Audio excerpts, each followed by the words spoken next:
నమస్తే, welcome to okay TV. ముందుగా okay TV ప్రేక్షకులందరికీ గుడ్ మార్నింగ్. సో నిన్న రిజల్ట్ వెలువడింది.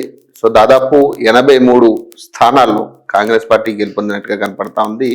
దాదాపు గట్టి పోటీ బీఆర్ఎస్ ఇచ్చినట్టుగా కనపడతా ఉంది. దాదాపు 50% అంటే 1500 స్థానాల్లో కాంగ్రెస్ పార్టీ గెలిస్తే సో దాదాపు 700 పైచిలుకు స్థానాల్లో బీఆర్ఎస్ గెలుపొందింది. సో దాదాపు 50% తేడా ఉంది రెండు పార్టీలకు కూడా గెలిచిన విషయంలో. సో ప్రధానంగా ఒకసారి నిన్న రిజల్ట్ ప్రకారం మనం ఒకసారి చూసుకుంటే సో దాదాపు 2996 వార్డులు ఉన్నాయి టోటల్ గా, 116 మున్సిపాలిటీలు, 7 కార్పొరేషన్లు. సో వీటికి ఎన్నికలు జరిగిన పరిస్థితి. సో నిన్న కాంగ్రెస్ వచ్చిన వార్డులు దాదాపు 1537 వార్డుల్లో కాంగ్రెస్ పార్టీ గెలుపొందడం జరిగింది. సో 70 మున్సిపాలిటీలు కాంగ్రెస్ చేజిక్కించుకుంటే కార్పొరేషన్ విషయానికి వచ్చేసరికి 7లో 4 కార్పొరేషన్లు కాంగ్రెస్ పార్టీ అకౌంట్ లో పడ్డాయి. సో బీఆర్ఎస్ విషయానికి వస్తే 781 వార్డులు గెలుచుకుంది. దాదాపు 13 మున్సిపాలిటీల్లో బీఆర్ఎస్ విజయం సాధించింది. 0 కార్పొరేషన్లు అయితే బీఆర్ఎస్ కి ఒక్క కార్పొరేషన్ కూడా బీఆర్ఎస్ గెలవలేకపోయింది. సో బీజేపీ విషయానికి వచ్చేసరికి 336 వార్డులు గెలుపొందింది. సో ఒక్క కార్పొరేషన్ మున్సిపాలిటీలో బీజేపీ అంత సత్తా చాటినట్టుగా కనపడతా ఉంది. సో అదర్స్ విషయానికి వస్తే 342, దాదాపు బీజేపీ ఫిగర్ కంటే దాటే ఇండిపెండెన్స్ గెలిచినట్టుగా కనపడతా ఉంది. 342 ఇండిపెండెంట్ క్యాండిడేట్స్ వార్డులో గెలిచినట్టుగా కనపడతా ఉంది. దాదాపు 2 కార్పొరేషన్లు వాళ్ళు చేజిక్కించుకున్నట్టుగా కనపడతా ఉంది. మున్సిపాలిటీలు కూడా పెద్దగా అదర్స్ కి మున్సిపాలిటీలు ఎక్కడ దక్కినట్టుగా కనపడట్లే. హంగ్ వచ్చేసరికి దాదాపు 33 స్థానాల్లో 33 మున్సిపాలిటీల్లో హంగ్ వచ్చినట్టుగా కనపడతా ఉంది. ఇది చాలా కీలకం. 33 స్థానాలకు కానీ ఇంకా రిజల్ట్ అనౌన్స్ చేసినట్టుగా కనపడట్లేదు. ఎందుకంటే 33 స్థానాల్లో ఈ హంగ్ ఏర్పడింది కాబట్టి ఇప్పుడు బీఆర్ఎస్ చాలా చోట్ల బీఆర్ఎస్ డెసిజన్ కీలకం కాబోతా ఉంది. సో కాబట్టి ఈ బీఆర్ఎస్ డెసిజన్ ఎటువైపు ఉండబోతుంది అనేది చాలా కీలకం. సో నిన్న కూడా కేటీఆర్ గారు అనౌన్స్ చేసినట్టుగా కనపడతా ఉన్నారు. సో ఏదైతే కేసీఆర్ గారితో డిస్కస్ చేసిన తర్వాత మా డెసిజన్ ఏంటనేది అనౌన్స్ చేస్తామనేది ఆయన చెప్పిన ఇదే ప్రధాన వార్తల్లో కనపడతా ఉంది. రాష్ట్ర వ్యాప్తంగా 83 మున్సిపాలిటీలు కైవసమట, కాంగ్రెస్ పట్టణం అట. 7 కార్పొరేషన్లో 4 చోట్ల ఆధిక్యం, 76% పురపాలక సంఘాల్లో విజయం, 68 నియోజకవర్గాల్లో హస్తం పార్టీకే మెజార్టీ అట.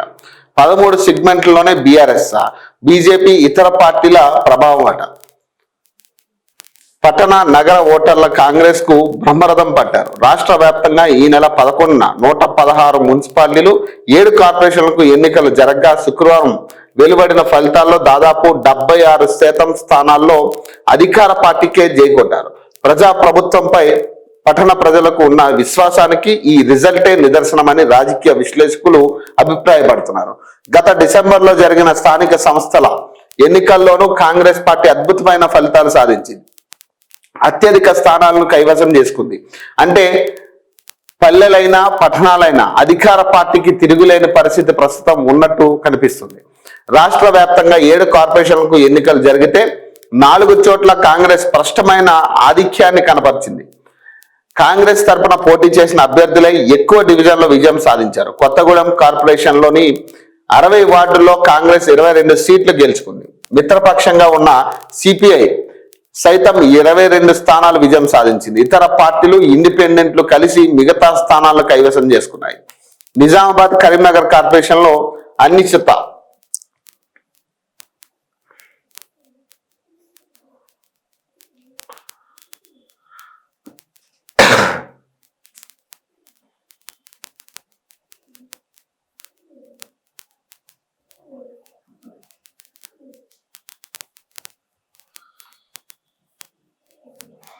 అనిశ్చిత ఫలితాలు వచ్చాయి. దీంతో ఆయా చోట్ల హంగ్ ఏర్పడే అవకాశం ఉంది. అన్ని ఎన్నికల్లోనూ హస్తం హవా. గత అసెంబ్లీ ఎన్నికల నుంచి ఇప్పుడు జరిగిన మున్సిపాలిటీ ఎన్నికల వరకు కాంగ్రెస్ గ్రాఫ్ రోజు రోజుకు పెరుగుతున్నది. అసెంబ్లీ ఎన్నికల తర్వాత కంటోన్మెంట్, జూబ్లీ స్థానాలకు ఉప ఎన్నికలు జరగగా ప్రజలు అధికార పార్టీని ఆశీర్వదించారు. గత డిసెంబర్లో 12,702 పంచాయతీలకు ఎన్నికలు జరిగితే కాంగ్రెస్ పార్టీ అభ్యర్థులు రెబల్స్ కలిసి 8,335 జీపీలను కైవసం చేసుకున్నారు. దాదాపు 66% ఫలితాలను కాంగ్రెస్ పార్టీ సాధించింది. 94 అసెంబ్లీ నియోజకవర్గాల పరిధిలో జరిగిన ఈ ఎన్నికలో 87 సెగ్మెంట్లో కాంగ్రెస్ స్పష్టమైన ఆధిక్యాన్ని కనపరిచింది. ఇప్పుడు మున్సిపాలిటీ ఫలితాలను చూస్తే కాంగ్రెస్ గ్రాఫ్ మరింత పెరిగినట్టు కనిపిస్తుంది. ఏకంగా 75.8 స్థానాలను హస్తం కైవసం చేసుకుంది. 81 అసెంబ్లీ నియోజకవర్గాల్లోని మున్సిపాలిటీల్లో ఎన్నికలు జరిగితే 68 సెగ్మెంట్లో కాంగ్రెస్ మెజార్టీ సాధించింది. బీఆర్ఎస్, బీజేపీ ఇతర పార్టీలు కలిసి 13 నియోజకవర్గాల్లో మాత్రమే కొంత ప్రభావం చూపగలిగాయట. దాదాపు 81 అసెంబ్లీ నియోజకవర్గాల మున్సిపాలిటీల్లో జరిగితే 68 సెగ్మెంట్లో దాదాపు 68 సెగ్మెంట్లో కాంగ్రెస్ పార్టీ మెజార్టీ సాధించిందట. మరి ఎక్కడికక్కడ వచ్చు ఒక పక్కన మనం మాట్లాడుకుంటూనే ఉన్నాం, కాంగ్రెస్ పార్టీ అయిపోయింది, కాంగ్రెస్ పార్టీ పని అయిపోయింది. సో ఈ ఉమ్మడి నల్గొండ జిల్లా విషయానికి వచ్చేసరికి 20 వార్డులు గెలుచుకుంది. 20 వార్డులు ఉన్నాయి. 11 వార్డులు కాంగ్రెస్ పార్టీ, 6 వార్డులు బీఆర్ఎస్ పార్టీ, 1 వార్డు బీజేపీ, ఇతరులు 2. ఇక్కడ మెజార్టీ కాంగ్రెస్ కి వచ్చింది. సో ఇట్లాంటి ఏరియాలు ఇప్పుడు చౌటుప్పల్ లాంటి ఏరియాలు ఉన్నాయి. చౌటుప్పల్లో 20 వార్డుల్లోనూ 13 వార్డులు కాంగ్రెస్ పార్టీ గెలుచుకుంటే 3 వార్డులు బీఆర్ఎస్, 3 బీజేపీ. సో ఇతరులు 1. ఇక్కడ కాంగ్రెస్ పార్టీ చౌటుప్పల్ కూడా కాంగ్రెస్ పార్టీ అకౌంట్లో పడినట్టు కనబడుతుంది. సో నిజామాబాద్ విషయానికి వచ్చేసరికి భీమ్గల్లో 12 వార్డులు ఉంటే 8 వార్డులు కాంగ్రెస్, 4 వార్డులు బీఆర్ఎస్ చేజిక్కించుకుని కాంగ్రెస్ అక్కడ మెజార్టీ సాధించింది. ఆర్మూర్ విషయానికి వచ్చేసరికి ఆర్మూర్లో చాలా టైట్ ఫైట్, చాలా మాట చాలా గట్టిగా జరిగింది. అక్కడ ఫైట్ కూడా, ప్రచారాలు కూడా బీజేపీ వర్సెస్ బీఆర్ఎస్, కాంగ్రెస్ అట్లా 3 పార్టీల మధ్యలో గట్టి మాటల యుద్ధమే నడిచింది. సో ఇక్కడ 36 వార్డులు ఉంటే ఆర్మూర్లో 19 వార్డులు కాంగ్రెస్ గెలుచుకుంటే బీఆర్ఎస్ 5 వార్డులు, బీజేపీ 8 వార్డులు, ఎంఐఎం 1 వార్డు, ఇతరులు 3 వార్డులు. అంటే ఇక్కడ కాంగ్రెస్ పార్టీ మెజార్టీ సాధించింది. సో కామారెడ్డిలో కూడా 49 వార్డులు ఉంటే 19 కాంగ్రెస్ గెలుచుకుంది ఇక్కడ. సో బీఆర్ఎస్ 11 స్థానాల్లో 11 వార్డులు గెలుచుకుంది. సో 16 వార్డులు బీజేపీ, 3 వార్డులు ఇతరులు. ఇక్కడ కాంగ్రెస్ మెజార్టీ సాధించింది.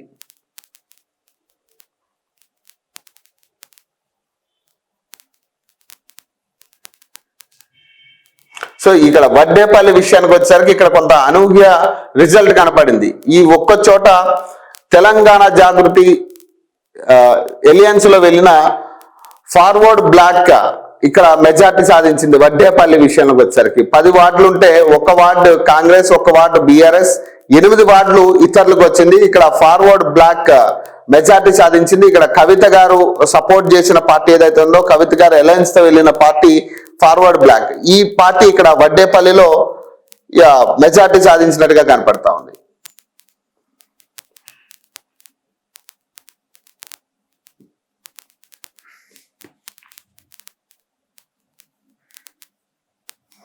హస్తగతం అట. 88 మున్సిపాలిటీలు, కార్పొరేషన్లలో స్పష్టమైన మెజార్టీ అట. 34 స్థానాల్లో హంగ, అప్పుడే జోరుగా జంపింగ్లట. 17 మున్సిపాలిటీలో బీఆర్ఎస్ గెలుపట. మున్సిపాలిటీలో ఓటర్లు కాంగ్రెస్ పార్టీకి పట్టం కట్టారు. కాంగ్రెస్ లోను కాంగ్రెస్ హవా కొనసాగింది. కార్పొరేషన్ లోను కాంగ్రెస్ హవా కొనసాగింది. కాంగ్రెస్ 88 మున్సిపాలిటీలు, కార్పొరేషన్ లో స్పష్టమైన ఆధిపత్యాన్ని ప్రదర్శించింది. బీఆర్ఎస్ 17 మున్సిపాలిటీల్లో, సిపిఐ 1 కార్పొరేషన్ లో తన ఆధిపత్యాన్ని ప్రదర్శించింది. నిజామాబాద్, కరీంనగర్ 2 కార్పొరేషన్లో బీజేపీ అత్యధిక స్థానాలు సాధించి మిగిలిన పార్టీల కంటే ముందు నిలిచింది. పురపాలక, నగరపాలక ఎన్నికల్లో రాష్ట్రంలోని ఓటర్లు కాంగ్రెస్ కు జై కొట్టారు. రాష్ట్రంలో 116 మున్సిపాలిటీలు, 7 కార్పొరేషన్లు ఎన్నికల ఫలితాలు వెలువడ్డాయి. ఇందులో 88 స్థానాల్లో కాంగ్రెస్ స్పష్టమైన ఆధిక్యత సాధించింది. 7 కార్పొరేషన్లకు ఎన్నికలు జరిగితే 4 చోట్ల కాంగ్రెస్ స్పష్టమైన ఆధిక్యాన్ని ప్రదర్శించింది.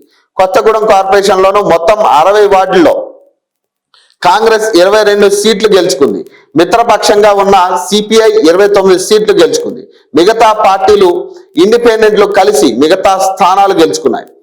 మున్సిపాలిటీలో ఇప్పటి వరకు వచ్చిన ఫలితాల ప్రకారం 116 మున్సిపాలిటీలో 83 కాంగ్రెస్ పార్టీ కైవసం చేసుకుంది.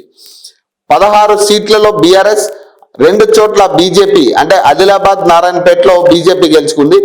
2 చోట్ల ఇతర పార్టీలు Bhainsa, MIM, Vaddepalli All India Forward Bloc, ఆధి ఆధిక్యతలో ఉన్నాయి. గ్రేటర్ హైదరాబాద్, వరంగల్, ఖమ్మంలో ఈ ఎన్నికలు జరగలేదు. రాష్ట్రంలో ఎన్నికలు జరిగిన దాదాపు 81 అసెంబ్లీ నియోజకవర్గాల పరిధిలో ఏకంగా 68 నియోజకవర్గాల్లో ప్రజలు కాంగ్రెస్ పార్టీకి బ్రహ్మరథం పట్టారు. వార్డుల వారీగా పరిశీలిస్తే 2996 వార్డు డివిజన్లకు ఎన్నికలు జరగ్గా ఒక్క వార్డు ఎన్నిక వాయిదా పడింది. మిగిలిన వాటిలో 14 చోట్ల ఏకగ్రీవంగా ఎన్నికయ్యారు. 2981 వాటికి ఎన్నికలు జరగ్గా మొత్తంగా ఏకగ్రీవమైన వాటిలో కలిపితే రాత్రి 12 గంటల వరకు అందిన సమాచారం ప్రకారం పార్టీల వారీగా Congress party 1536, BRS 777, BJP 333, MIM 70 స్థానాల్లో గెలుపొందాయి. 3 వారాలుగా సాగిన మున్సిపల్ ఎన్నికల ప్రక్రియ ఓట్ల లెక్కింపుతో కీలక ఘట్టం ముగిసింది. ఫలితాలను పార్టీలు, అభ్యర్థులు, ఎంపీలు, ఎమ్మెల్యేలు విశ్లేషించుకుంటున్నారు. సో ఏదైనా కానీ ఇప్పుడు మనం మాట్లాడుకుంటున్నాం చాలా అంశాల మీద. కాంగ్రెస్ పార్టీ ఫెయిల్ అవుతా ఉంది, 6 గ్యారంటీలో ఫెయిల్ అయింది, ప్రజలు వ్యతిరేకిస్తా ఉన్నారు కాంగ్రెస్ పార్టీని అని మనం మాట్లాడుకుంటా ఉన్నాం. ప్రతి రోజు దాని గురించి ప్రతి సమస్య ఏదో ఒక సమస్య పేపర్లో కనపడతానే ఉంది మనకి. రైతులు కావచ్చు, రిటైర్ ఎంప్లాయీస్ కావచ్చు, లేదా మహిళల విషయంలో అవ్వచ్చు, లేదా ఇంకొక విషయమైన ప్రతి విషయంలో కూడా ఆ సమస్యలు ప్రతిరోజు కనపడతా ఉన్నాయి. కాంగ్రెస్ పార్టీ వైఫల్యం చెందిందని క్లియర్ గా కనపడతా ఉంది. కానీ ఈ నేపథ్యంలో ఈ రిజల్ట్ ఆల్రెడీ కాంగ్రెస్ పార్టీ గెలుపొందబోతుంది అనేది మనం ఎక్స్పెక్ట్ చేసిన మాటే. నేను నిన్న కూడా మార్నింగ్ లైవ్ లో నేను అదే చెప్పడం జరిగింది. అధికార పార్టీకి చాలా అవకాశాలు ఉంటాయి. సో ఒక పక్క అధికారం చేతిలో ఉంటుంది, అధికారుల చేతిలో ఉంటారు కాబట్టి చట్ట ప్రకారం కాకపోయినా చట్ట వ్యతిరేకంగా కూడా ఇన్వాల్వ్ చేసే పరిస్థితి ఉంటుంది. కాబట్టి ఈ రకంగా గెలుపు అనేది అధికార పార్టీకి ఉంటుంది. కానీ చాలా మెజారిటీ ఆఫ్ స్థానాల్లో దాదాపు 68 స్థానాలంటే 81 అసెంబ్లీ స్థానాల్లో అసెంబ్లీ నియోజకవర్గాల ఎన్నికలు అయితే 68 నియోజకవర్గాల్లో కాంగ్రెస్ పార్టీ గెలవడం అనేది చాలా అనూహ్యం, చాలా రేర్ గా జరిగిన ఇష్యూ ఇది. సో దాదాపు బీఆర్ఎస్ ప్రతిపక్ష పార్టీకి, అధికార పార్టీకి దాదాపు హాఫ్ ఆఫ్ ది వార్డులు డిఫరెన్స్ ఉంది, హాఫ్ ఆఫ్ ది మున్సిపాలిటీలు డిఫరెన్స్ ఉంది. సో ఇక్కడ చూసుకుంటే 1536 ఏమో కాంగ్రెస్ కి వస్తే 777 ఏమో బీఆర్ఎస్ కి వచ్చాయి. సో దాదాపు చాలా half of the majority Congress కి వచ్చింది. సో చూడాలి ఇంకా రానున్న ఎన్నికలు. ఇంకా హైదరాబాద్ లో ఎన్నికలు జరగబోతా ఉన్నాయి కాబట్టి మున్సిపల్ ఎన్నికలు హైదరాబాద్ లో ఉన్నాయి. మరి ఈ రిజల్ట్ ప్రకారం బేస్ చేసుకునే ఇప్పుడు హైదరాబాద్ లో ఎట్లా ఉండబోతా ఉంది, ఏ పార్టీకి పట్టం కట్టే పరిస్థితి ఉంటుంది అనేది చూడాలి. సో గ్రేటర్ హైదరాబాద్ కావచ్చు, వరంగల్ కావచ్చు, ఖమ్మంలో కావచ్చు ఈ ఎన్నికలు జరగలేదు కాబట్టి ఈ 3 చోట్ల కూడా రాబోయే రోజుల్లో ఎన్నికలు ఉన్నప్పటికీ దీని ఎఫెక్ట్ ఇప్పుడు దీని రిజల్ట్ బట్టి చూస్తే ప్రజలు మళ్ళీ కాంగ్రెస్ పార్టీకే పట్టం కట్టే పరిస్థితి ఉంటుందా అనే ఆలోచన వస్తా ఉంది. ఎందుకంటే ఒక పక్క నెగిటివ్ అనేది క్లియర్ గా కనపడుతున్నప్పటికీ కూడా ప్రజలు ఎందుకు కాంగ్రెస్ పార్టీతో కలిసి నడుస్తున్నారు అనేది తెలియాలి.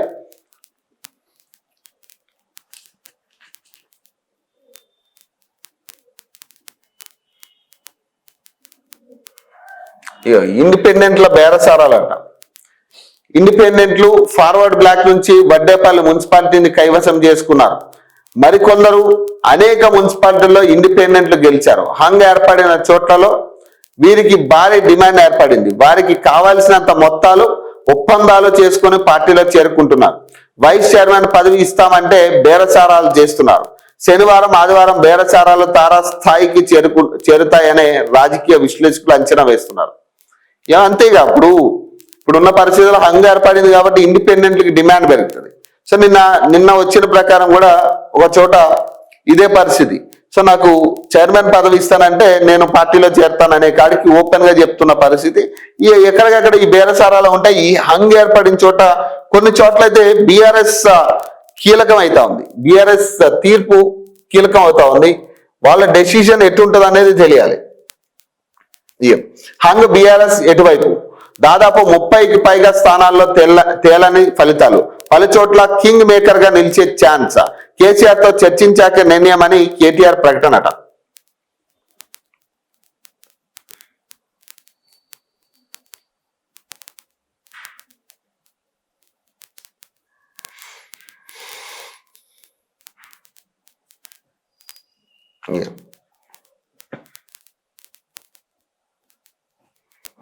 హంగ్ స్థానాల్లో బీఆర్ఎస్ వైఖరి ఏంటి అన్న ప్రశ్న ఇప్పుడు రాష్ట్ర రాజకీయాల్లో ఆసక్తికరంగా మారింది.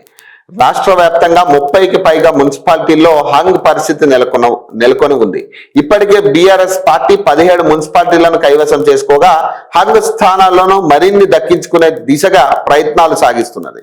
బీఆర్ఎస్ పార్టీ గెలిచిన వాటిలో సంగారెడ్డి జిల్లాలోని గడ్డపోతారం, మంచిర్యాల జిల్లాలోని కేతనపల్లి, సంగారెడ్డి జిల్లాలోని గమ్మడిదల, ఇంద్రేశం, అలాగే గద్వాల్ జిల్లాలోని ఐజా, సూర్యాపేట జిల్లాలోని తిరుమలగిరి, మహబూబాబాద్ జిల్లాలోని తొర్రూర్, సిద్దిపేట జిల్లాలోని దుబ్బాక, ఆసిఫాబాద్ జిల్లాలోని కాగజ్ నగర్, సిరిసిల్ల జిల్లాలోని సిరిసిల్ల, రంగారెడ్డి జిల్లాలోని ఇబ్రహీంపట్నం, చెర్యాల, అమంగల్, తూప్రాన్, ఎల్లంపేట, మూడు చింతలపల్లి, సంగారెడ్డి జిల్లాలోని గజ్వేల్ ఉన్నాయి. కామారెడ్డిలో మద్దతు ఎటు? రాష్ట్ర వ్యాప్తంగా 30కి మున్సిపాలిటీలో హంగ్ పరిస్థితి ఉండడంతో ఏ పార్టీ మద్దతు ఉండబోతున్నదా అన్న అంశం ఇప్పుడు కీలకంగా మారింది. ప్రధానంగా బీజేపీతో బీఆర్ఎస్ అయినా కలవాలి, లేదంటే కాంగ్రెస్ తో బీఆర్ఎస్ అయినా కలవాల్సిన పరిస్థితి. అయితే ఇప్పుడున్న పరిస్థితుల్లో కాంగ్రెస్ తో బీఆర్ఎస్ కలిసే అవకాశాలు లేవని తెలుస్తున్నది. ఒకవేళ బీజేపీతో కలిసి మరిన్ని మున్సిపాలిటీలను బీఆర్ఎస్ తన ఖాతాలో వేసుకుంటుందా అన్న చర్చ ఆసక్తికరంగా మారింది. ముఖ్యంగా కామారెడ్డి లాంటి మున్సిపాలిటీల్లో ఇలాంటి పరిస్థితే కనిపిస్తున్నది. అయితే హంగ్ స్థానాలపై పార్టీ అధినేత కేసీఆర్ తో చర్చించాకే తుది నిర్ణయం తీసుకుంటామని పార్టీ వర్కింగ్ ప్రెసిడెంట్ ప్రకటించారు. సో ఇక్కడ హంగ్ ఏర్పడిన చోట ఆబ్వియస్లీ ఇప్పుడు డిసైడింగ్ ఫ్యాక్టర్ ఎవరవుతున్నారు? BRS party. మరి బీఆర్ఎస్ పార్టీ కాంగ్రెస్ తో కలుస్తుందా? కలిసే పరిస్థితి లేదు. సో ఈ ఒకే ఒక ఆప్షన్ ఉంది, ఏమంటే బీజేపీ. సో బీఆర్ఎస్ బీజేపీ కనుక కలిసి మరికొన్ని మున్సిపాలిటీలు చేజిక్కించుకునే పరిస్థితి ఉంటుందా అనేది చూడాలి. మరి కేసీఆర్ గారి నిర్ణయం ఎట్లా ఉండబోతుంది అనేది. సో మేబీ నేను గతంలో కూడా 2-3 సార్లు చెప్పిన,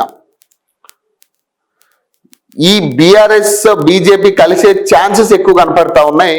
సో కేసీఆర్ గారు హడావడిగా వచ్చి ప్రెస్ మీట్ పెట్టడానికి కారణం, ఆనాడు అంత ఎమర్జెన్సీ మీద ప్రెస్ మీట్ పెట్టడానికి ప్రధాన రీజన్ ఇక్కడ బీఆర్ఎస్ బీజేపీ కలిసి పోటీ చేయబోయే ఆలోచనలో ఉన్నట్టుగా కనపడతా ఉంది. దీని మీద కార్యకర్తలు, నాయకుల డెసిజన్ తీసుకునే ప్రయత్నంగానే కేసీఆర్ గారు ఆనాడు బయటకు వచ్చారు అనేది నేను ఆనాడే చెప్పడం జరిగింది.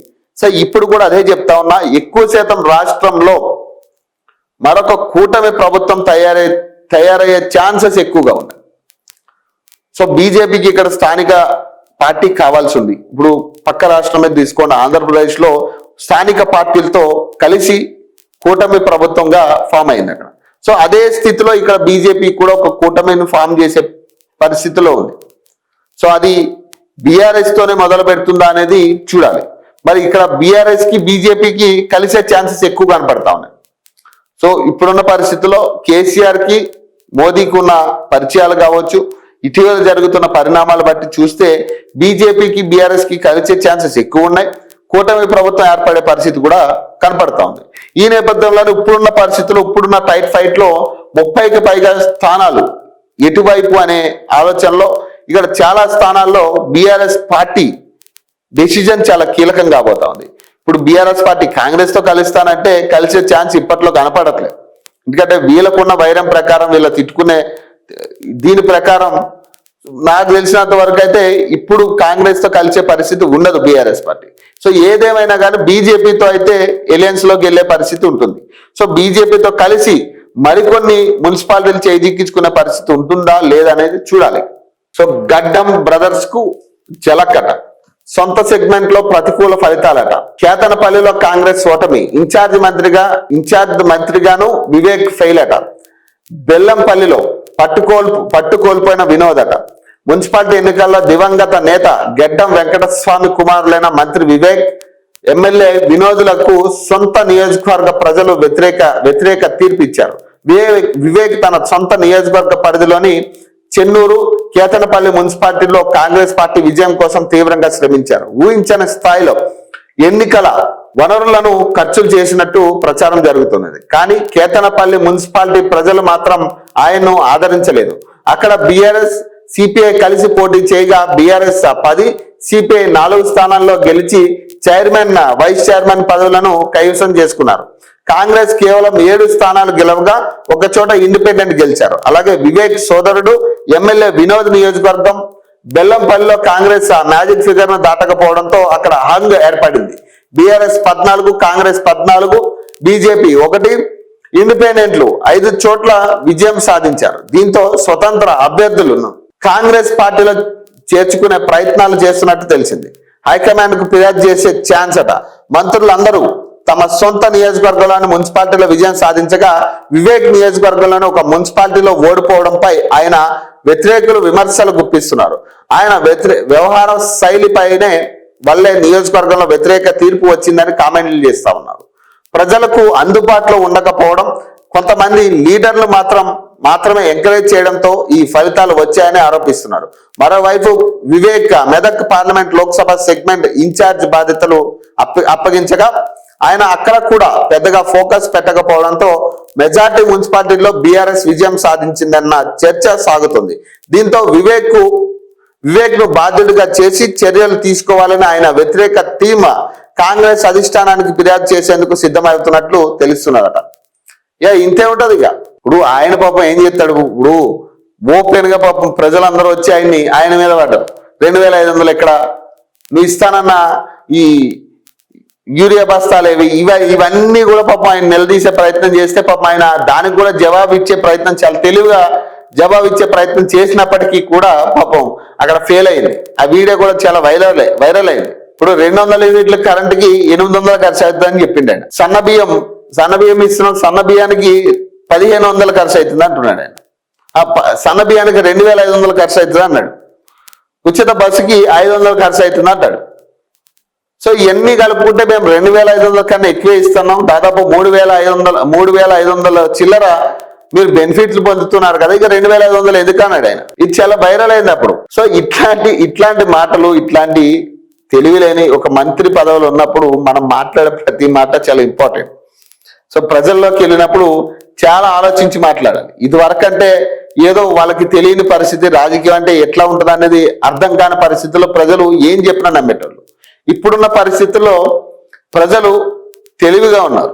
మనం ఏం చెప్పినా అది తప్ప ఒప్ప అనేది క్లియర్ గా వాళ్ళకి అర్థమవుతా ఉంది. మన ఇంటెన్షన్ ఏంటనేది కూడా క్లియర్ గా అర్థమవుతా ఉంది. కాబట్టి చాలా ఆచితూచి మాట్లాడాలి ప్రజలతో. 12 మంది ఎమ్మెల్యేలు సైతం అంట కాంగ్రెస్ పార్టీలో 3 ఎమ్మెల్యేలు తమ నియోజకవర్గాల్లోని మున్సిపాలిటీలను గెలుచుకోలేకపోయారు.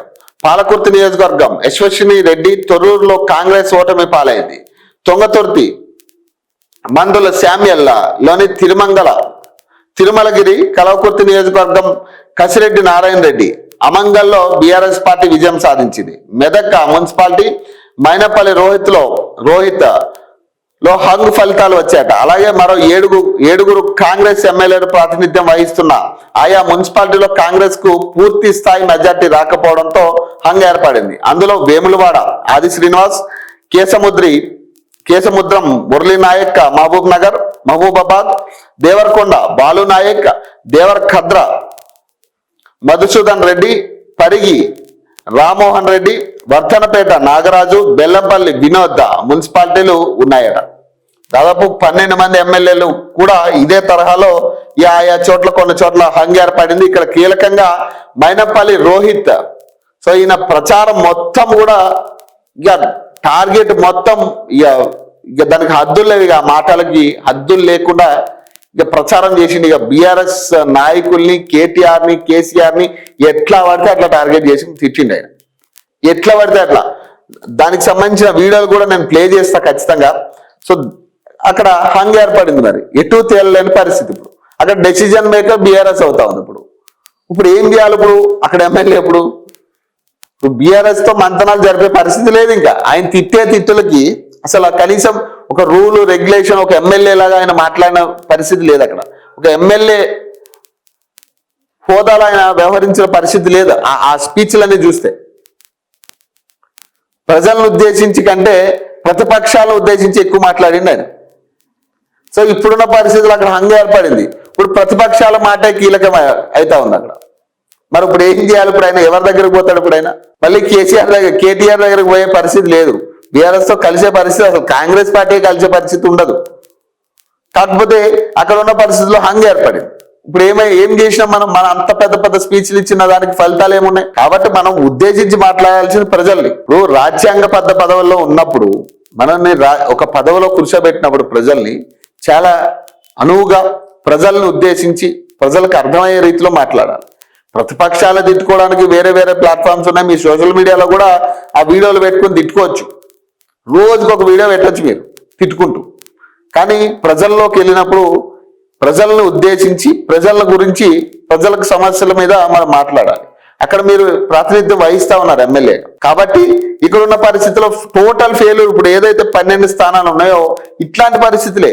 యశస్విని రెడ్డి విషయంలో, అత్తాకోడల విషయంలో చాలా ఇష్యూస్ రన్ అవుతా ఉన్నాయి. అత్త పెత్తనం ఎక్కువైందని, ఈ అనుకున్న స్థాయిలో ముందున్న ఏమంటారు దాన్ని, ముందున్న అంత అంచనా ఇప్పుడు లేదు, వాళ్ళు చేయలేకపోతున్నారని, ఆమెకి చేత కావట్లేదని, ఎక్కడికక్కడ ఆమెకి వ్యతిరేకత ఏర్పడుతుంది, ఎక్కడికక్కడ ఆమెని ఎదిరించే పరిస్థితి కనపడతా ఉంది. సొంత పార్టీ నాయకులు కూడా ఆమెను పట్టించుకునే పరిస్థితి లేదు. ఇప్పుడు యశస్విని రెడ్డిని ఆమె కనీసం మీడియాతో మాట్లాడే పరిస్థితి కూడా లేదు. ఈరోజు మీడియాతో కూడా మాట్లాడలేకపోతా ఉంది. ఎందుకంటే ఎలాంటి క్వశ్చన్స్ అడుగుతారో, ఆ క్వశ్చన్స్ కి సమాధానం ఏం చెప్పాలి నేను? ఇప్పుడు అత్త పెత్తనం అంటే మరి ఏం చేయాలి? అప్పుడు అత్తకు రాలేదు టికెట్, ఇక లాస్ట్ మినిట్ లో ఏం ఆప్షన్ లేదు, సో కోడలికి ఇచ్చిరుగా అంతే. అసలు అత్త నిలబడాలనుకున్నారు, ఇక ఆమెకి టికెట్ వచ్చే పరిస్థితి లేనప్పుడు లాస్ట్ మినిట్ లో ఈమె దింపిరు పాపం, బలిపశువుని చేసిరు ఈమెని. ఇప్పుడు అత్త పెత్తనం కాకపోతే ఇంకేముంటది? సో ఇదే సిచ్యువేషన్ లో ఇక పాలకుర్తి విషయానికి సో చాలా చాలా టైట్ ఫైట్ అయింది అప్పుడు. యాక్చువల్లీ బీఆర్ఎస్ ఇప్పుడు ఎర్రవల్లి దయాకర్ ఇప్పుడు ఆయన నియోజకవర్గంలో చాలా కీలకమైన పవర్ఫుల్ పట్టున్న వ్యక్తి ఆయన. సో ఆయన మీద ఈమె గెలవడం అనేది చాలా మంచి విషయం. కాకపోతే ఈమెకు కూడా చాలా మంచి పేరుండే ఆ ఏరియాలో కూడా. నేను కూడా అక్కడ సర్వేకి తిరిగినా, సో చాలా మంచి పేరుంది. చాలా డొనేషన్ చేసింది ఆమె, హాస్టల్స్ కట్టించింది, చాలా చాలా మంచి పేరుండే. మరి ఎందుకు ఈ రకమైన పరిస్థితి ఏర్పడిందో అర్థమవుతుంది. అంటే పదవి వచ్చే వరకు ఒకలాగా, పదవి వచ్చిన తర్వాత ఒకలాగా, అంటే ప్రజలు మర్చిపోయే పరిస్థితి కనపడతా ఉంది. సో అందుకే తిప్పుకొట్టే ప్రయత్నమే కనపడతా ఉంది అక్కడ. ప్రజాస్వామిక పాలనకు చెప్పపెట్టాట BRS LP deputy floor leader Harish Rao అంటున్నాడట. అధికార దుర్వినియోగం, డబ్బు రాజకీయాలు, బెదిరింపులు అన్నిటినీ తట్టుకుని గెలిచిన బీఆర్ఎస్ అభ్యర్థుల విజయం కాంగ్రెస్ అప్రజాస్వామ్య పాలనకు చెప్పపెట్టని BRS LP deputy floor leader Harish Rao అన్నారు. ముఖ్యమంత్రి మంత్రులు సహా యావత్ ప్రభుత్వ యంత్రాంగం ఒకటై కొట్లాడిన మున్సిపల్ ఎన్నికల్లో బీఆర్ఎస్ అభ్యర్థుల గెలుపును అడ్డుకోలేకపోయారన్నారు. కాంగ్రెస్ పార్టీ అరాచక అప్రజాస్వామ్య విధానాలకు తగిన రీతిలో బుద్ధి చెబుతూ పార్టీ అభ్యర్థుల గెలుపు కోసం అహర్నిశలు శ్రమించిన గులాబీ నాయకులు, కష్టపడిన కార్యకర్తలు, సోషల్ మీడియా సైనికులందరికీ ప్రత్యేక అభినందనలు తెలిపారట.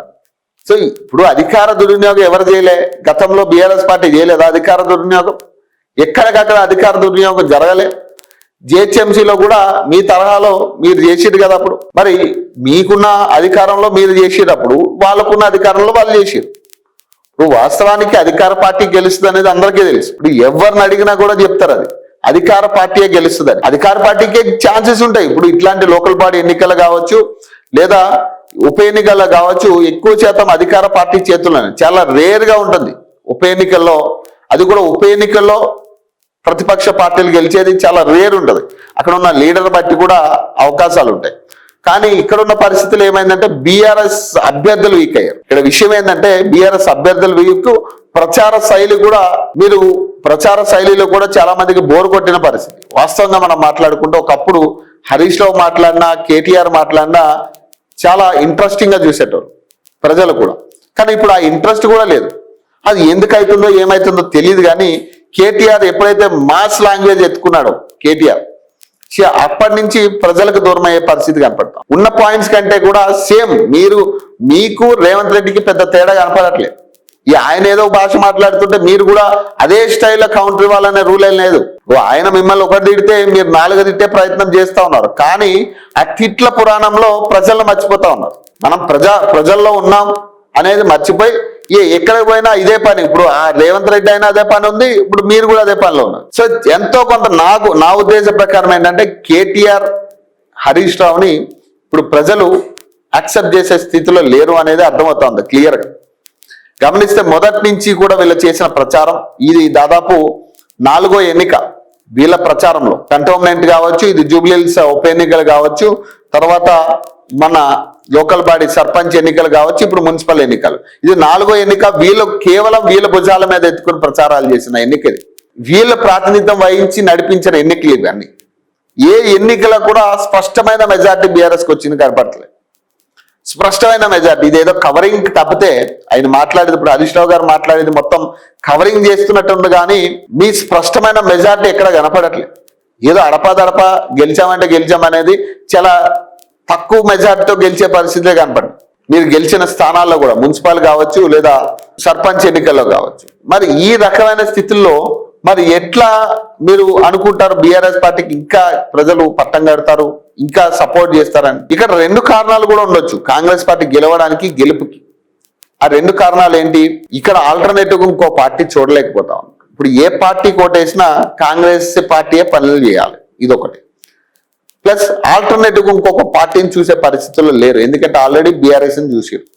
బీజేపీని ఇక ప్రజలు అది కూడా గ్రామ స్థాయిలో యాక్సెప్ట్ చేసే పరిస్థితి లేదు ఈరోజు. సరైన నాయకత్వ లోపమా లేకపోతే ఇంకొకటి ఇతరితర విషయాల్లో బీజేపీ వెనకబడిన పరిస్థితి. సో ఇప్పుడు ఉన్న పరిస్థితుల్లో ఆల్టర్నేటివ్ గా ఉన్నది ఒకే ఒక పార్టీ, కాంగ్రెస్ పార్టీకి ఓటేయాలి.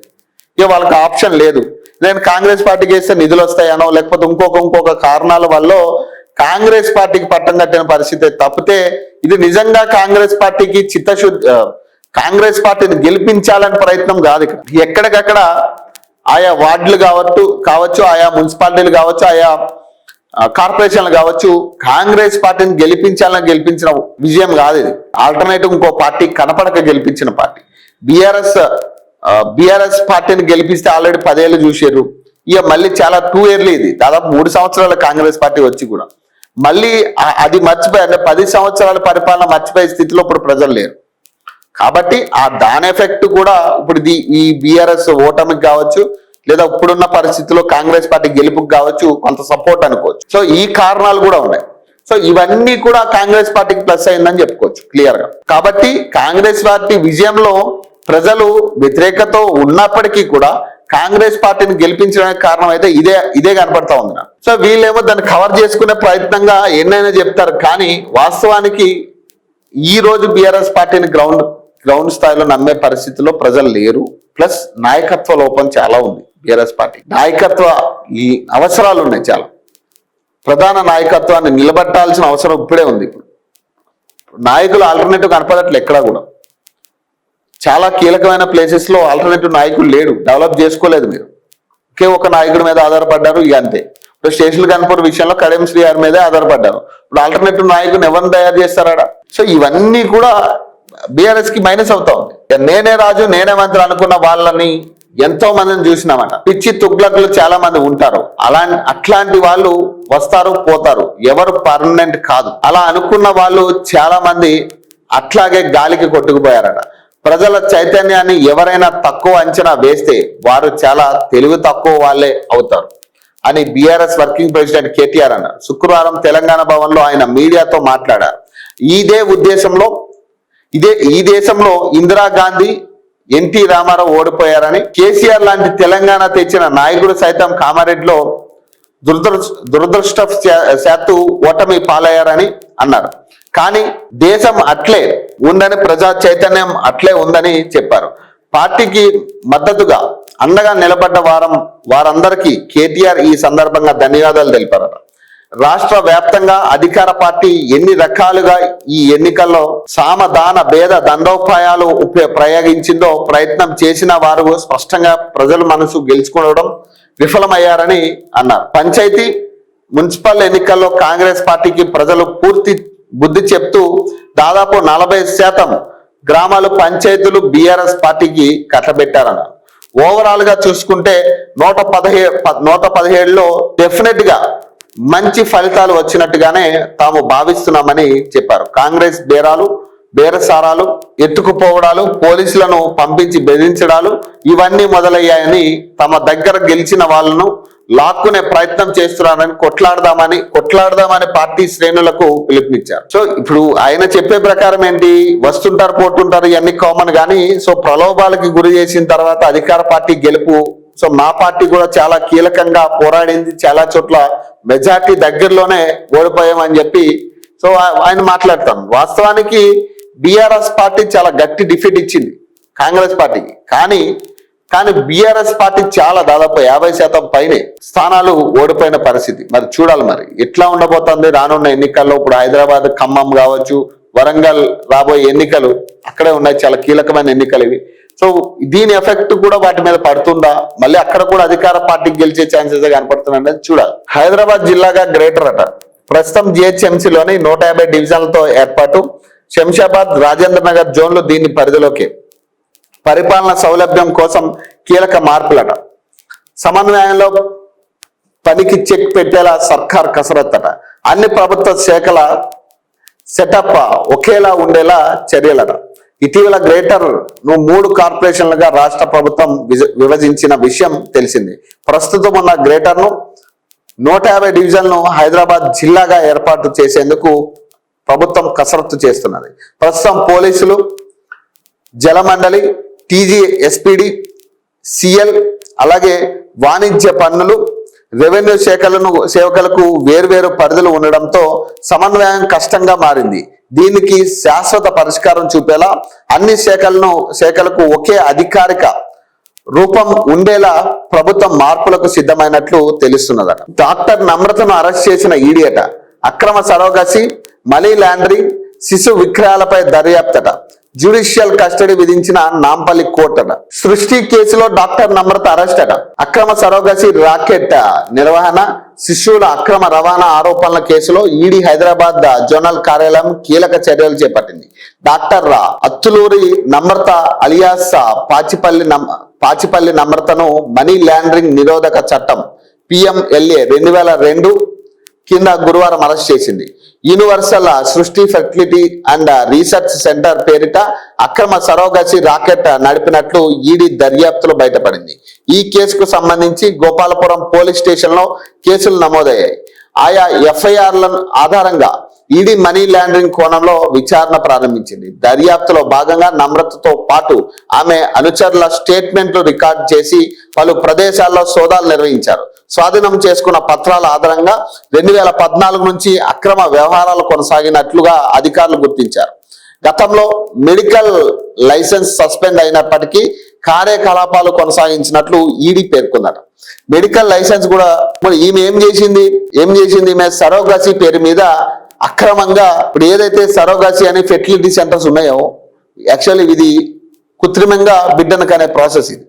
సో ఇక్కడ ఏం చేస్తారంటే భర్త భార్యకు సంబంధించి ఈ స్పెరమ్ కౌంట్ తీసుకుని సో భార్య దాంట్లో ఇన్సర్ట్ చేసిన తర్వాత ఆ బిడ్డని కనే ప్రాసెస్ ఉంటుంది. ఇది టెస్ట్ ట్యూబ్ బేబీ అంటాం. సో దీన్ని ఏం చేసిరంటే ఈ భర్తది కాకుండా వేరే వాళ్ళ గర్భంలో ఈ భర్త స్పెరమ్ ని లేదంటే భార్య గర్భంలో వేరే వాళ్ళ స్పెరమ్ ని ఇన్సర్ట్ చేసిరు. చాలా దారుణమైన స్థితి ఇది, చాలా ఘోరమైంది. బిడ్డలకు అన్న వాళ్ళు కూడా ఇప్పుడు చాలా మంది ఈ ఫెర్టిలిటీ సెంటర్ లో బిడ్డలకు అన్న వాళ్ళు కూడా ఇప్పుడు వాళ్ళ బిడ్డను పెంచుకోవాలా వదిలేయాలనే కాడికుంది. పాపం ఆ బిడ్డలు అనాథలు చేసే ప్రయత్నం ఇది. ఇప్పుడు పాపం వాళ్ళకి ఈ బిడ్డను ఏం చేయాలో అర్థం కాని స్థితిలో ఉన్నారు. ఇప్పుడు చాలా మంది బిడ్డను ఆమె ఆధ్వర్యంలో బిడ్డలు కన్న వాళ్ళు ఈ ఫెర్టిలిటీ సెంటర్ ద్వారా సంప్రదించి బిడ్డని పొందిన వాళ్ళ పరిస్థితి ఎట్లా ఉందంటే ఇప్పుడు బిడ్డని వదిలేసే పరిస్థితిలో ఉన్నారు. వాళ్ళు ఎట్లా యాక్సెప్ట్ చేస్తారు? ఇప్పుడు ఇది నా బిడ్డ కాదని తెలిసినప్పుడు DNA టెస్ట్ లో కూడా ఆ స్పెరమ్ డోనర్ వేరే అయినప్పుడు ఎవరి DNA మ్యాచ్ అవుతుంది?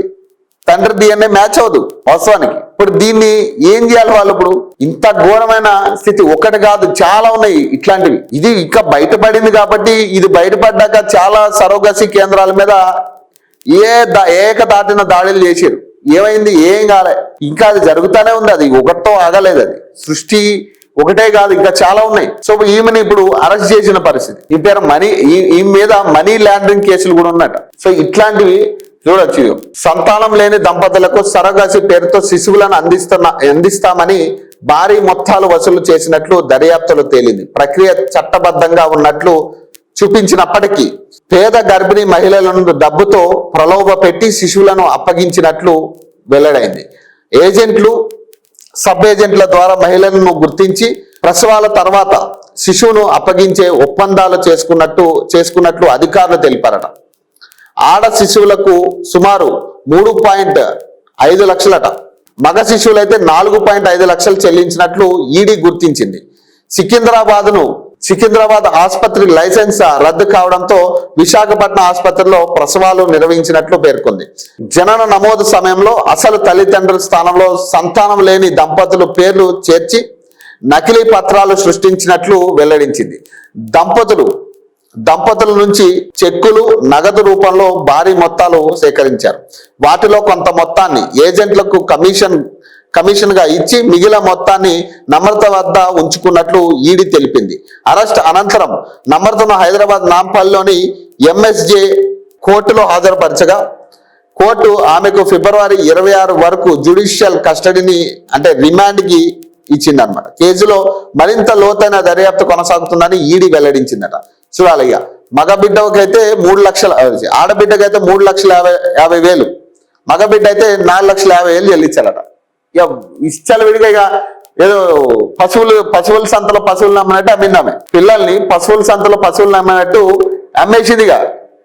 సంబంధం లేవు. ఇప్పుడు పేదలు ఎవరైతే ఉంటారో వాళ్ళ గర్భాన్ని అద్దెకు తీసుకుందనమాట. వాళ్ళ గర్భాన్ని అద్దెకు తీసుకుని వాళ్ళకి డబ్బాసి చూపించి నీకు పైసలు ఇస్తామని కొంతమంది ఏజెంట్లు క్రియేట్ చేసి, ఈ ఎల్ఐసి ఏజెంట్లు క్రియేట్ చేసి, ఈ ఏజెంట్ల పని ఏంటంటే ఏడేడ పేదలు ఉన్నారు, ఎక్కడెక్కడ డబ్బుకు లొంగే ఆడపిల్లలు ఉన్నారు అనేది చూసుకుని వాళ్ళ గర్భాన్ని అద్దెకు తీసుకుని ఆ గర్భంలో ఇంకొకళ్ళ స్పెరంని ఇన్సర్ట్ చేసి బిడ్డను కన్న తర్వాత ఆ బిడ్డని ఈమెకు అప్పగించాలి ఆమె. ఇది డీలు. వ్యాపారం చేసింది, ఇక ఓపెన్ గా వ్యాపారం చేసింది ఆమె. ఇక పశువులు కొన్న వ్యాపారం మీద అనుకోవచ్చు. ఇక అట్లా పశువులు కొన్నట్టే కొందామే గర్భాల్ని. ఇట్లాంటి వాళ్ళు ఏం చేయాలి చెప్పండి? ఇట్లాంటి వాళ్ళని ఏం చేయాలిగా? ఇప్పుడు ఈ ఒక్క నమ్రతతోనే కాదు, ఇది చాలా ఉన్నాయి. చాలా సృష్టి లాంటి చాలా హాస్పిటల్స్ ఉన్నాయి, ఫెర్టిలిటీ సెంటర్స్. చాలా ఘోరమైన మోసాలు చేస్తూ దారుణాలు చేస్తూ ఉన్నాయి ఇప్పటికీ కూడా. కానీ అధికారులు ఇప్పటికీ దాన్ని పట్టించుకునే పరిస్థితి లేదు. ఏదో సృష్టిలో ఒక అంశం బయటకు రాగానే యథేచ్ఛగా ఒకటే రైడ్ చేసారు అన్ని హాస్పిటల్ మీద, అన్ని ఫెర్టిలిటీ సెంటర్ల మీద. కానీ ఏం సాధించారంటే ఏం కాలే. ఇంకా చాలా ఉన్నాయి, ఇట్లాంటివి చాలా ఉన్నాయి, బయటికి రానివి చాలా ఉన్నాయి. మంత్రి కాకుండా సీఎం అవుతాట. నాకు అడుక్కోవడం రాదు, మర్యాదగా ఇచ్చిన మాటకు కట్టుబడి మినిస్టర్ పదవి ఇవ్వండి, లాక్కునే దాకా చూడొద్దట. ఎమ్మెల్యే రాజగోపాల్ రెడ్డి సంచలన వ్యాఖ్యలు చేసిరట. ఇది ఒక్కసారి మనం చూడాలి. రాబోయే రోజుల్లో మీ ఆశీర్వాదంతో తప్పకుండా మనకు మంచి పదవి వస్తుంది. ఆ పదవి నీకోసం వస్తుంది, నా కోసం. నేను చెప్తున్నా, మంత్రి కాకపోతే డైరెక్ట్ గా ముఖ్యమంత్రి వైద్యం భయపడుతున్నాను. నేను చెప్తున్నా, చేస్తారా చేయండి మంత్రి, చేస్తారా చేయండి, ఇచ్చిన మాట కట్టుబడి మంత్రి. ఆగండి, చేస్తారా ఇచ్చిన మాట కట్టుబడి చెయ్యండి. ఇంకా వేచి చూస్తున్నా, పదవి గురించి మనం బాధపడలేదు.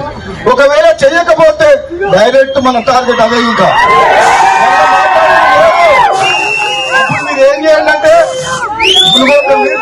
మునుగోడు మీరు చూసుకోవాలి, తెలంగాణ నేను చూసుకుంటా. మునుగోడు చూసుకుంటారా? తెలంగాణ నేను జెండా ఎగరేయాలా? సమయం వచ్చినప్పుడు అది కూడా టైం వస్తుంది.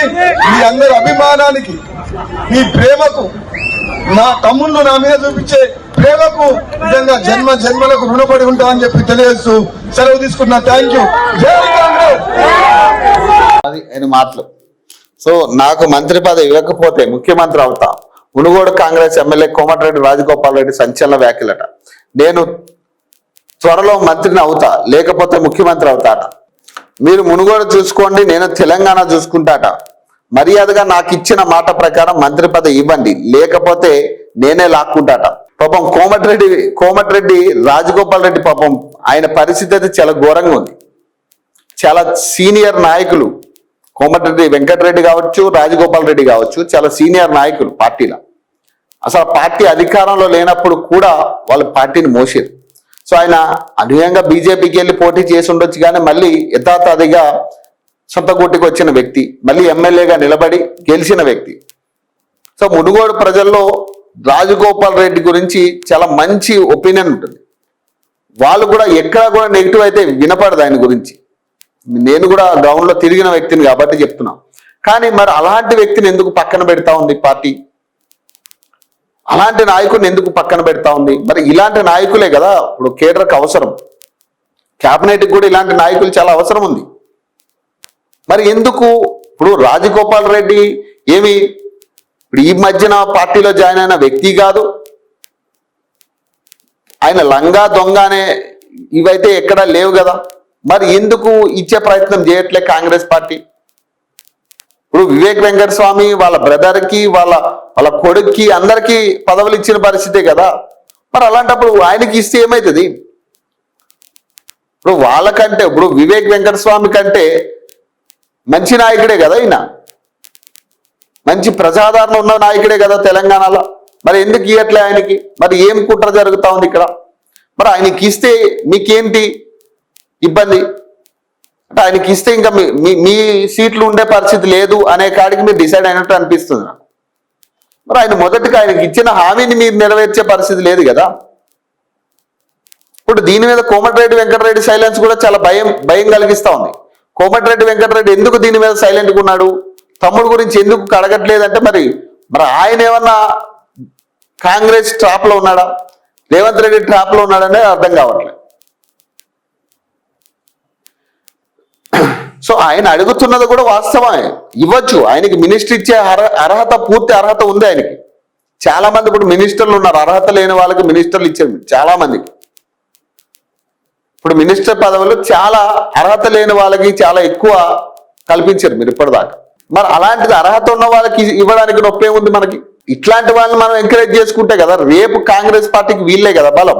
ఇప్పుడు కొత్త వాళ్ళు ఎవరైతే పార్టీలో జాయిన్ అయిన వాళ్ళు, లేకపోతే పక్కదాని నుంచి వచ్చిన వాళ్ళు ఎవరైనా కానీ వలసలు వచ్చిన వాళ్ళకి మనం మినిస్టర్ పదవులు ఇచ్చినాం కదా. ఇప్పుడు వాళ్ళు మళ్ళీ రేపు ఒకవేళ బీఆర్ఎస్ గనక ఎక్కువ ఆశ చూపించి మీరు ఇక్కడికి రండి ఇంకా కీలకమైన పదవులు ఇస్తామంటే హ్యాపీగా జంప్ అవుతారు. ఈ పార్టీలోకి జంప్ అయిన వాళ్ళు ఆ పార్టీలోకి జంపడం పెద్ద విశేషమేం కాదు. కానీ నికాసైన కాంగ్రెస్ కార్యకర్తలు, కాంగ్రెస్ నాయకులు కావాలి పార్టీకి.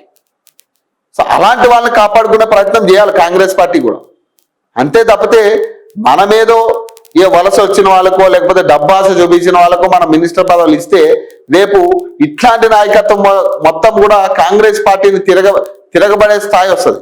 మరొక కాంగ్రెస్ పార్టీ స్టార్ట్ అవుతుంది ఇక తెలంగాణలో. అసలు కాంగ్రెస్ పార్టీ, కొసరు కాంగ్రెస్ పార్టీ అని మొన్న ఏదో వార్తలు వచ్చినాయి కదా. ఇట్లాంటి స్థాయికి వచ్చేస్తారు. నికాస్ అయిన కాంగ్రెస్ వాళ్ళందరూ ఒకవైపు ఉంటారు, డమ్మీలందరూ ఒకవైపు ఉంటారు, పోటీ ఉంటుంది ఇక ఇద్దరి మధ్యలో. రెండు కాంగ్రెస్ పార్టీలే. ఇట్లాంటి కాడికి వస్తుంది ఇప్పుడు. కాబట్టి ఆలోచించుకోవాలి. ఇప్పుడు అధిష్టానం కూడా దీని గురించి ఆలోచించాల్సిన విషయమే. చర్యల్లో సస్పెండ్ అయిన పోలీస్ కానిస్టేబుల్ భార్య ఘన విజయం అట. సో పాపం భార్య పోటీ చేస్తుంది బీఆర్ఎస్ తరపు నుంచి అని కానిస్టేబుల్ గా పనిచేస్తున్న ఆమె భర్తని సస్పెండ్ చేశారు విధుల్లోంచి. ఎంత ఘోరం ఇది! సిద్దిపేట జిల్లా చెరియల మున్సిపాలిటీ 2వ వార్డులో కాంగ్రెస్ అభ్యర్థిపై 223 ఓట్ల మెజార్టీతో గెలిచిన బీఆర్ఎస్ అభ్యర్థి గీతాంజలి అట. గీతాంజలి బీఆర్ఎస్ పార్టీ తరఫున పోటీ చేస్తుందని ఆమె భర్తను పోలీస్ కానిస్టేబుల్ విధుల నుంచి సస్పెండ్ చేసిన కాంగ్రెస్ ప్రభుత్వం అట. ఈ రోజు వెలువడిన ఫలితాల్లో ఘన విజయం సాధించిన గీతాంజలి అట. అది ఆ రోజు బైఠాయించిన వాళ్ళు. ఇక బీసీల పార్టీ అని ఇప్పుడు టీఆర్పీ పార్టీ, బీసీల పార్టీ, బీసీల గౌరవాన్ని నిలబెట్టడానికి వచ్చిన పార్టీ అని పెద్ద ప్రచారం చేసినారు. చాలా గ్రాండ్ గా ఓపెన్ చేసిన పార్టీని. కనీసం ఒక్క చోట కూడా తీన్మార్ మల్లన్న పార్టీ గెలవలేదట. మున్సిపల్ ఎన్నికల్లో తీన్మార్ మల్లన్న పార్టీ ఒక్క చోట గెలవలేకపోయింది. కత్తెర గుర్తుపై టీఆర్పీ అభ్యర్థులు పోటీ చేశారు. తమకు బీసీ వర్గాల మద్దతు ఉంటుందని, కనీసం 40 స్థానాలు గెలుస్తామని మల్లన్న సహా నేతలు ప్రకటించారు. కానీ ఎక్కడా ఆ పార్టీ ప్రభావం కనిపించలేదట. సూర్యాపేటలో 2 వార్డుల్లో మాత్రమే కొత్త ఓట్లు వచ్చాయి. ఇవి మినహా ఇంకెక్కడా డిపాజిట్లు కూడా దక్కలేదట. నమ్మే పరిస్థితి లేదు. బీసీలు కూడా నమ్మే స్థాయిలో లేరు. సొంత పార్టీ ఏ పార్టీ అయినా కానీ ఇప్పుడు చాలా మంది బీసీల్లో కూడా కొంతమంది ప్రభుత్వానికి లోబడి పనిచేసేటోళ్ళు చాలా మంది ఉన్నారు. సో కాబట్టి ఈ రకంగా చూస్తే బీసీలు కూడా ఎవరిని పడితే వాళ్ళు నమ్మే పొజిషన్లో ఇప్పుడు లేరు.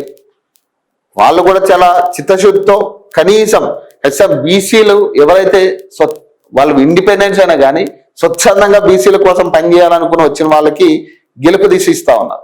అంతేగాని ఎవరిని పడితే వాళ్ళని ఎక్కించే పరిస్థితి లేదు ఈరోజు. సో బీసీల పార్టీ అని చెప్పి చాలా మంది ఇప్పటికే మోసాలు చేశారు. ఇప్పుడున్న పరిస్థితుల్లో బీసీలు కూడా ఆ పార్టీని నమ్మే పరిస్థితి లేదు. సత్తా చాటిన బండి అట. కరీంనగర్ కార్పొరేషన్ లో మెజార్టీకి కాస్త దూరంలో బీజేపీ. గత ఎన్నికలతో పోలిస్తే రాష్ట్రంలో పార్టీకి పెరిగిన సీట్లు ఓట్లు పాలమూరు మినహా మిగతా చోట్ల కారు కంటే ఎక్కువ స్థానాలట. మున్సిపాలిటీలో అంతగా రాణించని కమలనాథులట.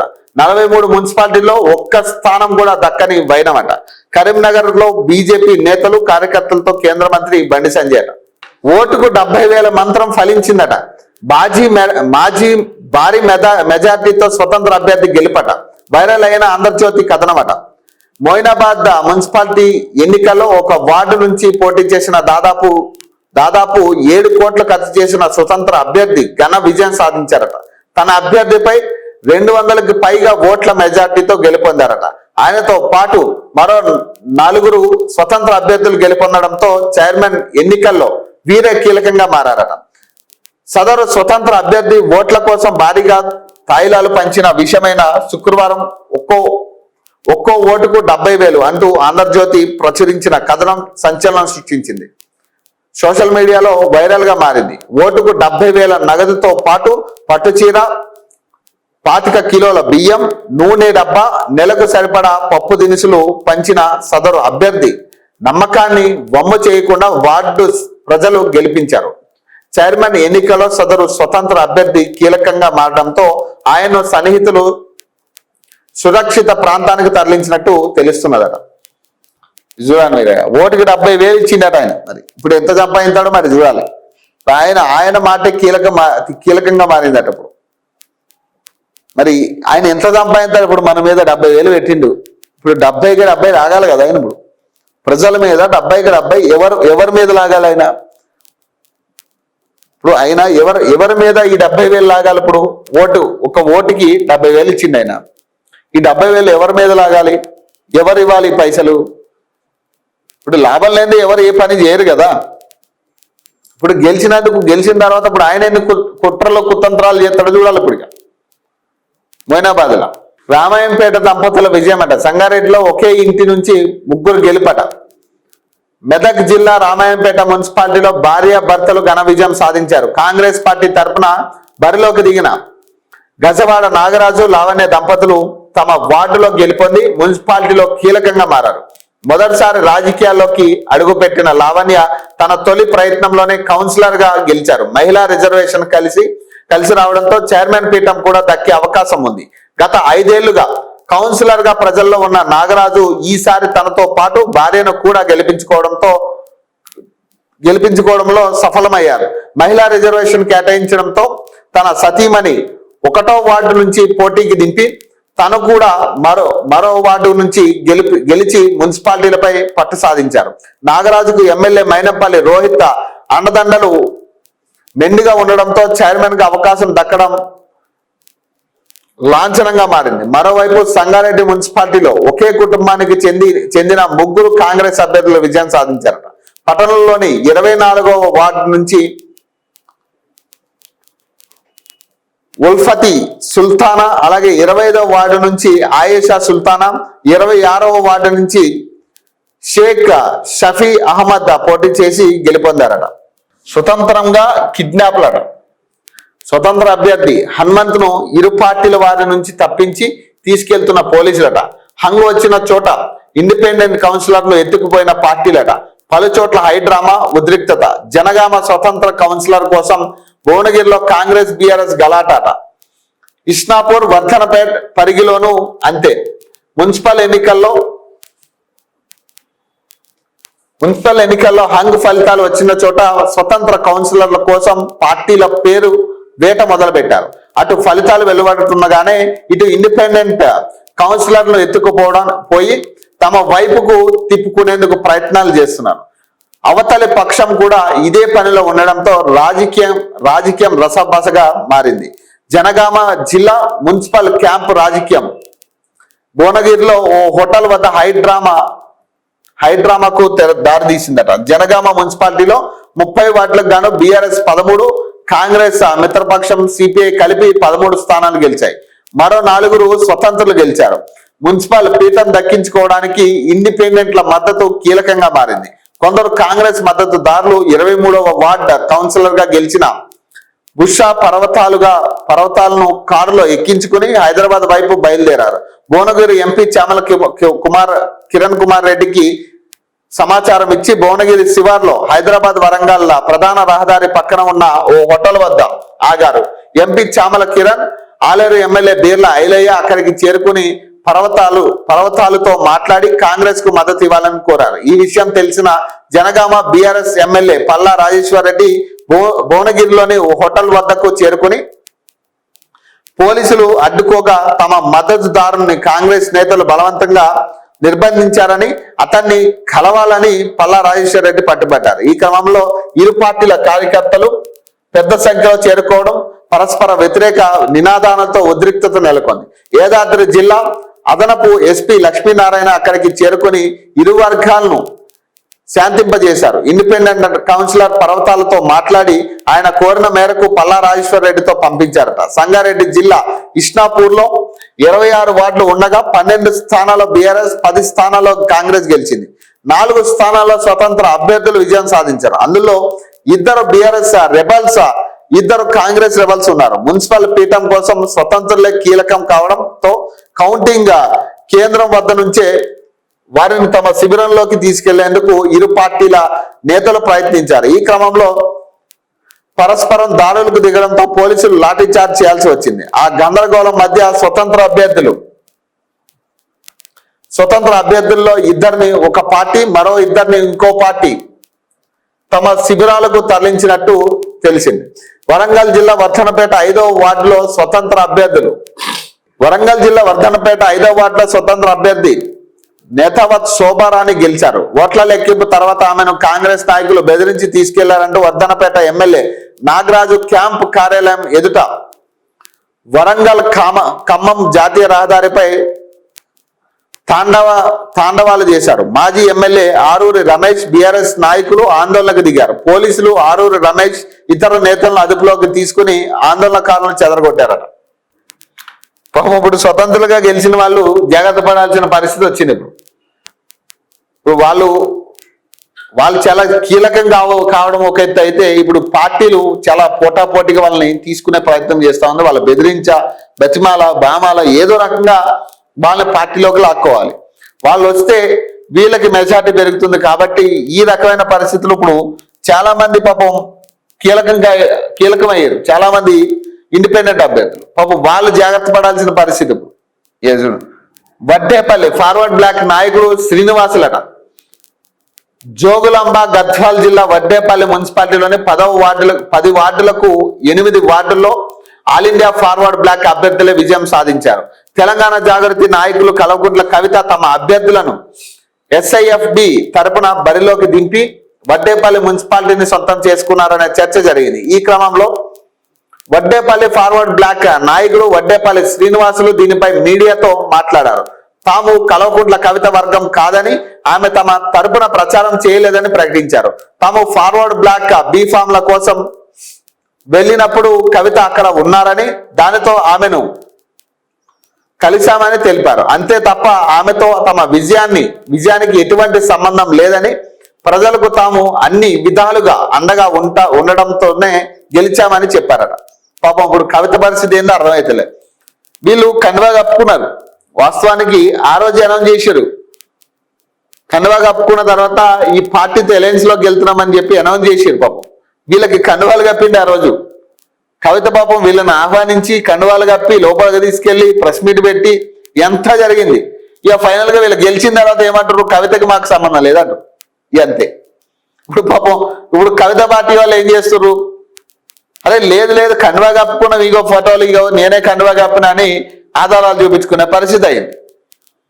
అయ్యో తెలంగాణ జాగృతి సపోర్ట్ చేసిండు, అక్కడ గెలిచిండు, ఒక స్థానం దక్కించుకుందని గొప్పలు చెప్పుకునే స్థాయి నుంచి ఇప్పుడు ఏమైంది, వీళ్ళు మాకు వాళ్ళకి సంబంధం లేదన్న గాడికి కథం ఇక అయిపోయింది.